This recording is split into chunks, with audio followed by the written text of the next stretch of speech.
Thank you, Bob. I'd like to start in introduction on what we can expect going forward. I'm going to start with a pretty obvious statement. There's lots of work ahead. There's lots of way to do that and forge forward, and lots of work to do with the group. I think in my assessment of the year, expectations from our group at the start, and right from the start of the year, things performance level. Frankly, we didn't function well as a group early on in the year.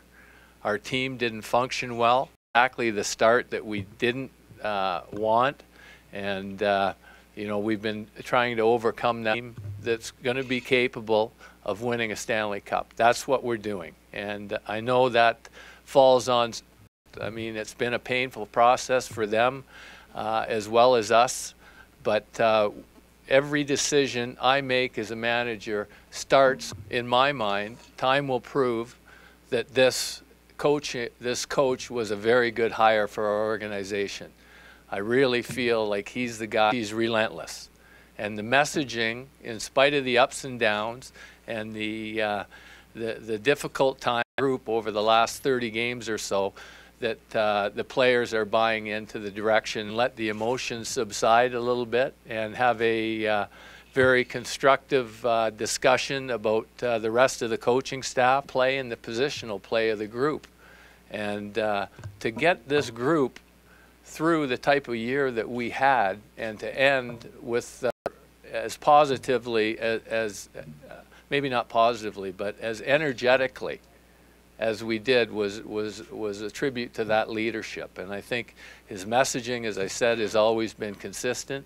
He's relentless in his messaging. The players know what the expectation is. We're going to have the continuity in the coaching. I think he's been very open-minded in the discussions that I've had, which is important. You may view him a little differently than I do in that regard, but he's a very, very open-minded guy, and I think he's got a ton of confidence. And you need that confidence level to do this job and start crafting scenarios of a demise next year is something that I won't do. And I mean, we're all at the point now where we want to see results. Words are empty, but I very much believe in what I'm telling you.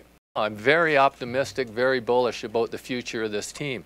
There's been a lot of pain and suffering, but at the end of the day, analyze that and draw your own conclusions there. But in my mind, we're way further ahead right now than we were at this point last year. We've on this development stage. Where are we? It's hard to determine right now, but we're not at the start. We're well along the way. We're close. Scott Housen's got to do a good job with our player personnel decisions, and we need a few pieces that could really move. The circumstances and the situation changes every year, but there is no finish line in this. I'm going to be having the discussions with the other 29 managers to see if there's something that's going to improve. I wouldn't be alone with 29 other general managers in that objective, but to me, I won't be at it. We talked about results and not words. I've talked about Oscar Klefbom the last few years, our developing defenseman. Now we're seeing that. I think everybody has.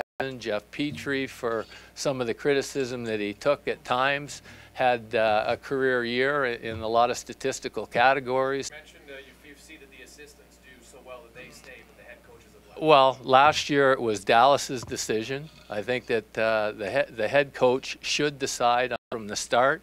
Said that he would interview. We explored other coaches. We brought in Keith Akpor and Kelly Buchberger for all the things that he does and the cultural piece that he adds that gives us a little bit of a tie to a much more successful era.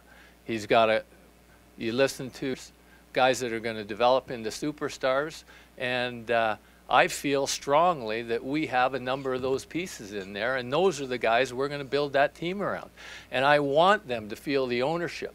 I want them to feel the loyalty from myself and the coaching staff that we have the confidence in them to drive this team forward. And when you talk to those players, Jordan Eberle, Nugent Hopkins, certainly Taylor Hall, Justin Schultz. Those guys have to feel that they're the Edmonton Oilers and they have the responsibility to drive this core for many years. Craig, you mentioned Justin Schultz and Jeff Petrie. Specific to Schultz, he is a restricted free agent, as is Petrie. You see Schultz as part of the core. How do you envision contract negotiations? Are you open to long-term as opposed to perhaps a bridge? Where's your headspace? Well, I'm open to both. I mean, it'll be dependent on really what Justin wants to do. And but I think I've been clear all along on the upside that I see from Justin Schultz. He's a developing player. He's just completed his first NHL season. His upside is limitless. And so I have a lot of confidence and would have the confidence to extend Justin on a long-term deal. When I analyze the deals that we've extended to some of the other players, some of the other long-term deals, I don't think, I mean, the argument against a long-term deal for a young player is that it takes away their motivation. But I can't say that that any of those long-term deals has dissuaded any of those individuals from aspiring to be as good as they can be. And I know you find out tonight exactly where you'll have a pick, but how likely is it that there might be a scenario where you would entertain offers for the first-round draft pick, or perhaps the scenario for I'll entertain all offers. I mean, I've said that all along. You'd be a fool not to. But it's our management groups. We're charged with defining value and trying to get fair value for a draft choice, for moving the draft choice, for moving up, for moving back, and we'll be having all those conversations, and those conversations will start very, very quickly. But I've said this before. I went into last year's draft with the same sense, and there was nothing that remotely tempted me to move back or move ahead with that draft choice. I think everybody and their dog has identified the big defenseman and the center. What if you got one or the other one in the draft? Would that prioritize the one you didn't get as being your number one thing you need to accomplish in the offseason? That's fair. And we'll be having those conversations. Maybe you acquire one of those pieces through trade, and maybe you get one through draft. But that's the first step in all of that is to see what pick we're going to have, and we'll know that tonight. And then we sit down with our scouts and see what we might get with that pick.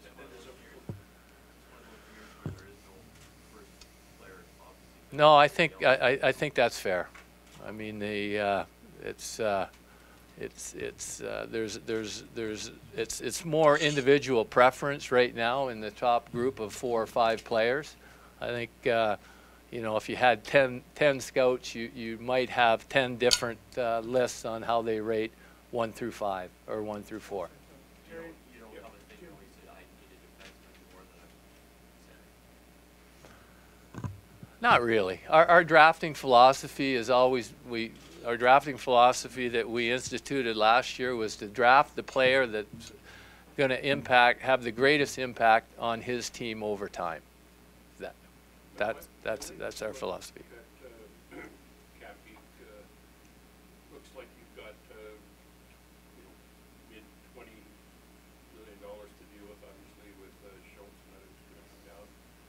But it looks like you've got upwards of 15 by the time you do your deals. How important and well do you think you could use that money? Well, I mean, again, it's an assessment of value, and we'll see what's available. We'll have our meetings prior to the UFA season. We'll target our players. The UFA market for defensemen is weak this year.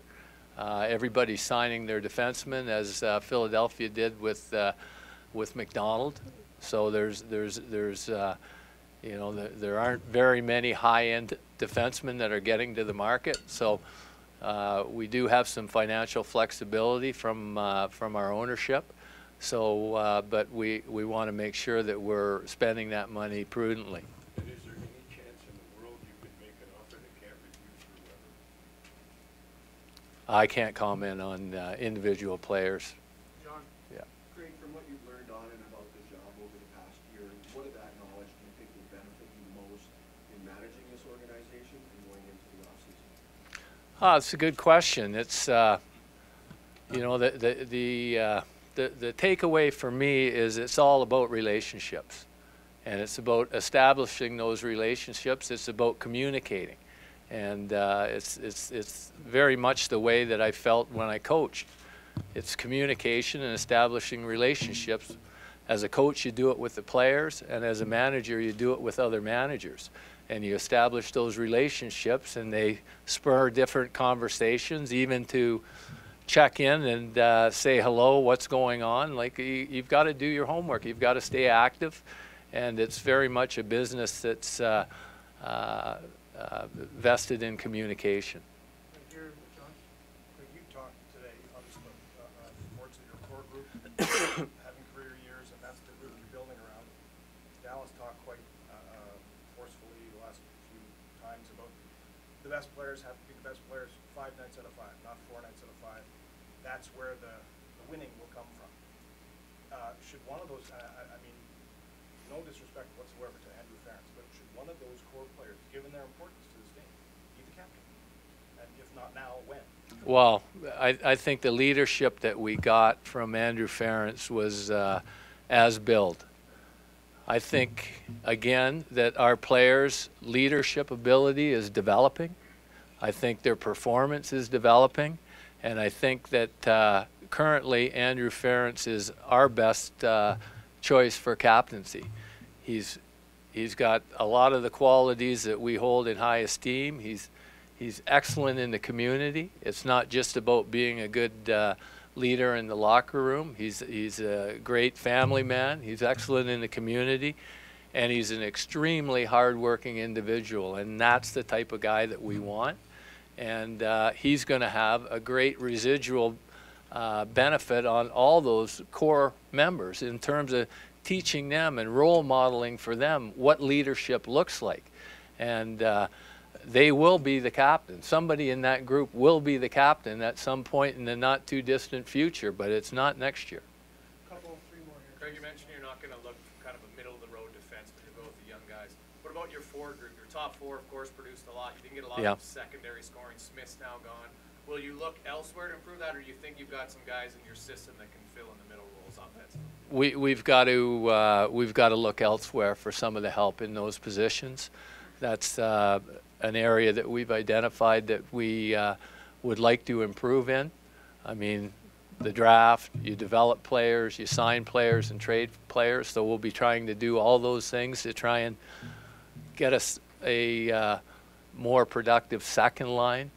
If Hall, Eberle, and Hopkins are going to continue to play together, we need we're going to need a more productive second line than what we had this year. We'd like to get more secondary scoring out of a third line than we had this year. So, as I said, there's lots of work to be done, but those are all, you're all touching on areas that we've discussed and areas that we're going to be looking to improve in. I've got 2 questions.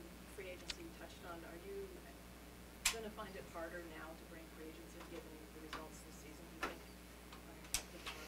Well, I don't. I haven't lost the passion for selling our situation, and you know, I was never great in sales, but when you're passionate about something and you believe in something, you can sell it. And we've had the ability. We've got, at the end of the day, it has a lot to do with resources and the number on the contract. But I think that there are, outside of the city of Edmonton that's been enduring this for quite a period of time, there's a lot of optimism out there. And there's great self-satisfaction in building something from near the ground floor up. And I think players, certainly the players that we'd like to acquire, would have would find that extremely fulfilling and rewarding professionally. And on the other side of that, your scouting staff, are they falling into the evaluation process this offseason? The amateur scouts, I'll say with the amateur scouts that, you know, Steve Tambellini put a lot of detail into the amateur scouts that maybe wasn't there currently. So the legwork and the level of detail that the amateur scouts have on players, to me, is impressive.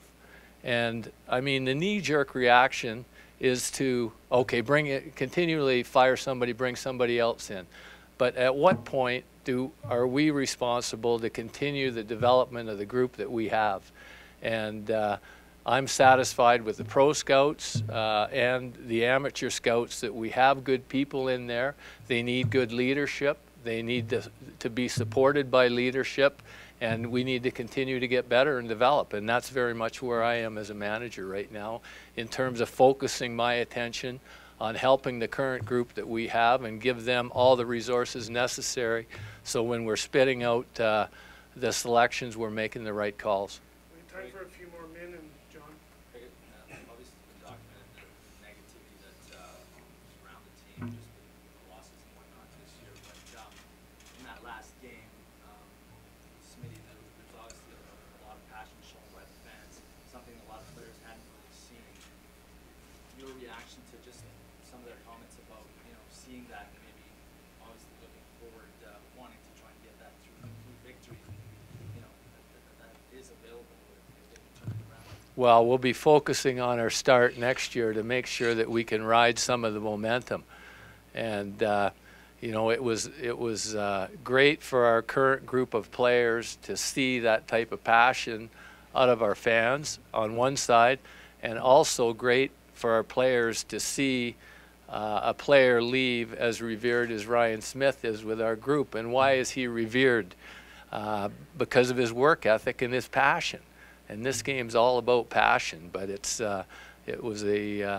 our building was a difficult building for our players at times, and it's always been a symbiotic relationship between the fans and the players that we've always fed off each other, with the exception of the extremes. The extreme low performance is tough to energize the fans, and it's tough for the fans to energize the players at that performance level. But our expectation next year is that we start well. There's an energy in the building and enthusiasm, and it's up to us to capture that through a higher level performance on the ice. One final one from John.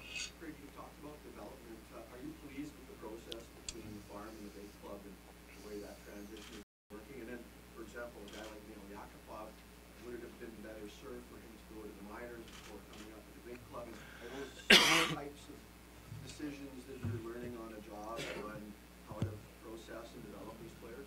Yeah, I think that our development process and our development department, in my mind, is the best in the game.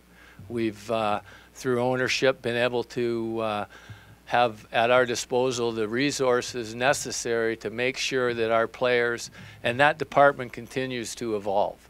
We've got we've got plenty of resources invested in the development of our young guys. We can talk a little bit about Nail, but my sense is there have been a lot of guys that go through a sophomore jinx, soft sophomore season.